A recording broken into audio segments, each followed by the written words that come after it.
लग्न करणं म्हणजे खरं तर एक परीक्षाच मानली जाते, पण एका मुलीची तिच्या लग्नाच्या दिवशीच नेमकी परीक्षा होती. मग या नववधूनं केलं तरी काय, पाहूया. हे दृश्य पाहून तुम्हाला वाटत असेल की नववधू बोहल्यावर उभं राहण्यासाठी जाते, पण ती विवाह सोहळ्यासाठी जात नसून ती 12वीची परीक्षा देण्यासाठी जाते.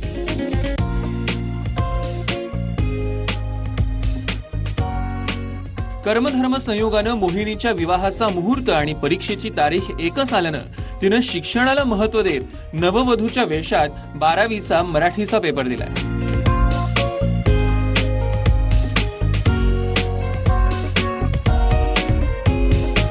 आज माझं लग्न आहे आणि 12वीचा पेपर असताना सुद्धा मी शिक्षणाला महत्त्व जाणून पेपरला आलेले आहे. तरी सर्वांनी शिक्षणाला सुरुवातीला महत्त्व दिले. मोहिनी ही जळगाव जिल्ह्यातल्या कानळदा गावातील आदर्श विद्यालयात 12वीचं शिक्षण घेते. तिनं 12वीच्या परीक्षेला महत्त्व देत शिक्षणाचं महत्त्व अधोरेखित केल्यानं मोहिनीचं सर्वत्र कौतुक केलं जात आहे. जवळजवळ 700 विद्यार्थी प्रविष्ट झाले आहेत. सर्व ग्रामीण भागातले विद्यार्थी आहेत, त्यामध्ये निम्मे मुली आहेत.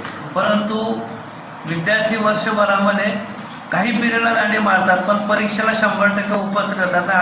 अशी विद्यार्थिनी की जिचं उद्या जीवनाचा खऱ्या अर्थानं तिचा आनंदाचा सोहळा आहे, तरी तिने शिक्षणासाठी इतकं महत्वाचं काम या ठिकाणी केलंय. निश्चितच ही गोष्ट आमच्या दृष्टीने अभिमानास्पद आहे.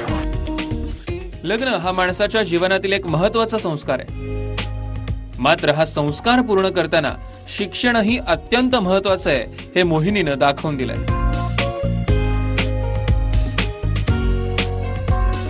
अनिल केराळे, TV9 मराठी, जळगाव.